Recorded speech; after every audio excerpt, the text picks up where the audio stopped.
बात है सन 1971 की, जब भारत में युद्ध के बादल मंडराने लगे थे और इंडियन मिलिट्री फोर्स पूरी तरीके से हाई अलर्ट पर थी। और जब 3 दिसंबर 1971 की शाम को जब पाकिस्तानी एयरफोर्स ने इंडियन एयरफॉल ने स्ट्राइक लॉन्च की थी, भारत ने तुरंत इसके जवाब में 4 दिसंबर 1971 को पाकिस्तान के खिलाफ औपचारिक रूप से युद्ध का ऐलान कर दिया। और जब 1971 का युद्ध शुरू हुआ था, तब उस समय अरुण क्षेत्रपाल इंडियन आर्मी में एक नई सेकंड रेकुलेंट के तौर पर गए हुए थे। और अरुण क्षेत्रपाल एक ऐसी परिवार से बिलोंग करते थे जिनका इंडियन आर्मी में सर्विस देने का काफी लंबा ट्रेडिशन था।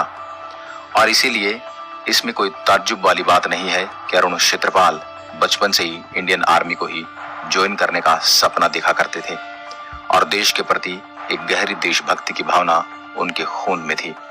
लेकिन 14 अक्टूबर 1950 को पुणे में जन्मे इस लड़के के बारे में कभी किसी ने नहीं सोचा होगा कि इतना बड़ा कारनामा करके दिखाएगा। अरुण क्षेत्रपाल ने सवार प्रेस्टिजियस डॉरेंट स्कूल से अपनी स्कूलिंग कंप्लीट करके 1967 में एनडीए में दाखिला लिया और वे 3 जून 1971 को इंडियन आर्मी के 17 पुणे हॉर्स में कमीशन्ड हुए थे। और आर्मी में कमीशन्ड होने के 6 महीने बाद ही भारत और पाकिस्तान के बीच 1971 का युद्ध छिड़ गया था। उस समय अरुण क्षेत्रपाल के रेजिमेंट को ऑर्डर दिया गया कि वे सकलगढ़ सेक्टर के पास बसंतर नदी के पास एक बेस को स्थापित करें, क्योंकि बसंतर नदी एक ऐसी जगह थी जो पाकिस्तानी बेस के काफी करीब थी और ये रणनीतिक रूप से दोनों देशों के लिए बहुत ज्यादा महत्वपूर्ण थी, क्योंकि इसमें जम्मू से पंजाब तक के सभी रोड और रेलवे लिंक्स आते थे। और अगर पाकिस्तान इस लिंक को काटने में कामयाब हो जाता तो फिर जम्मू कश्मीर, अमृतसर, पठानकोट और गुरदासपुर जैसी कई महत्वपूर्ण जगह खतरे में पड़ जाती। उस समय अरुण क्षेत्रपाल की रेजिमेंट 47वीं इन्फेंट्री ब्रिगेड की कमांड के तहत आती थी, जिसे ब्लैक एरो के नाम से भी जाना जाता था। लेकिन इस बसंतर नदी में कब्जा करवाना काफी ज्यादा मुश्किल था, क्योंकि पाकिस्तान ने कश्मीर को पंजाब से काटने के लिए सकरपुर बजल में बसंतर नदी में अपनी शक्ति को इतना मजबूत कर लिया था कि लगभग एक असंभव सा कार्य लगने लगा। लेकिन अखनूर के इलाके में लड़कर भारतीय सेना को आगे बढ़ना बहुत मुश्किल था और इसके लिए भारतीय सेना के पास केवल एक ही उपाय था कि वे बसंतर नदी को पार करके पाकिस्तान की सीमा में घुसकर सीधा शत्रु सेना पर हमला करें। 1971 की लड़ाई में बसंतर की जंग में पाकिस्तान के पास 5 बटालियन थी और हिंदुस्तान के पास केवल 3 बटालियन।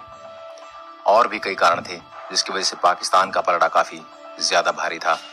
लेकिन 3 टैंकों के साथ 17 पुणे हॉर्स के सेकंड लेफ्टिनेंट के अरुण क्षेत्रपाल को सामने से आ रहे 14 पाकिस्तानी टैंक्स के कतार को रोकने की जिम्मेदारी सौंपी गई और महज 21 साल का यह लड़का सामने से आ रही स्क्वाड्रन से भिड़ गया। लेकिन अरुण क्षेत्रपाल के बाकी 2 टैंक के कमांडर मल्होत्रा और लेंथर अलवाहर बहुत बुरी तरह से जख्मी हो गए। और इसके बाद अब इस नेतृत्व की जिम्मेदारी केवल इस 21 साल के नौजवान अरुण क्षेत्रपाल पर आ गई। और तब 21 साल के अरुण क्षेत्रपाल ने दुश्मन की शैल से हिट होने से पहले पाकिस्तान के 5 टैंकों को अकेले ही तबाह कर दिया था। लेकिन 5 टैंकों को तबाह करने के बाद अरुण क्षेत्रपाल को भी एक शैल हिट कर चुका था और वो भी पूरी तरह से जख्मी हो गए थे और उनका टैंक पूरी तरह से काम नहीं कर रहा था। लेकिन उनके टैंक की गन अभी भी इतनी अच्छी हालत में थी कि वो पूरी तरह से काम कर रही थी। तब अरुण क्षेत्रपाल के कमांडर ने उन्हें निर्देश दिए कि वो वापस आ जाएं। लेकिन अरुण क्षेत्रपाल ने वापस आने से मना कर दिया और उन्होंने ऑफिसर से कहा कि सर, मैं टैंक को नहीं छोड़ूंगा क्योंकि मेरे टैंक की गन अभी भी फायर कर रही है और जब तक ये काम करती रहेगी मैं फायर करता रहूंगा। और ये कहने के बाद उन्होंने ट्रांसमीटर को स्विच ऑफ कर दिया ताकि उन्हें टैंक को छोड़ने वाले ऑर्डर न मिले। और फिर इसके बाद शहीद होने से पहले उन्होंने पाकिस्तान के 2 और टैंक को बुरी तरीके से ध्वस्त कर दिया। जब पाकिस्तान ने देखा कि उनके 10 टैंक खत्म हो चुके हैं तो न सिर्फ अरुण ने पाकिस्तानी सेना को आगे बढ़ने से रोका, बल्कि उनका मनोबल तो इतना गिर गया कि वो आगे बढ़ने से पहले दूसरी बटालियन की मांग करने लगे।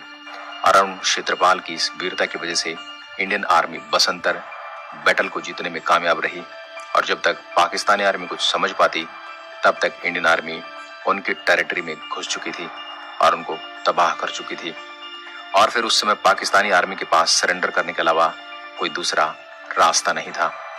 और फिर इस युद्ध के बाद 16 दिसंबर 1971 को अरुण क्षेत्रपाल को मरणोपरांत परमवीर चक्र से सम्मानित किया गया।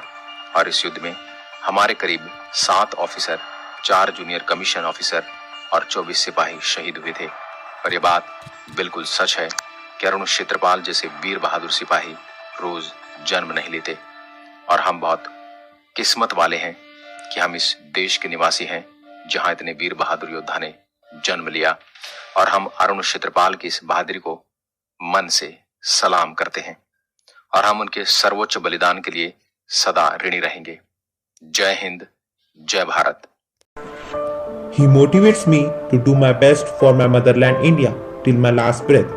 He not only motivates me, but he motivates everyone. He fought until his last breath without thinking about him and his family. He just fought for his country. His love toward our country inspires and motivates me to join Indian Army. When we see an army officer, our hand automatically wants to salute them. It is amazing to do something for our nation and a really dream to serve nation as an army officer. The army protect us from all kind of terrestrial attacks. They make sure us that each and every citizen of country stay on the borders like a protective wall. I am really inspired by him. He was fearless and courageous. I want to be like him. The person I am talking about is Second Lieutenant Arun Khetrapal.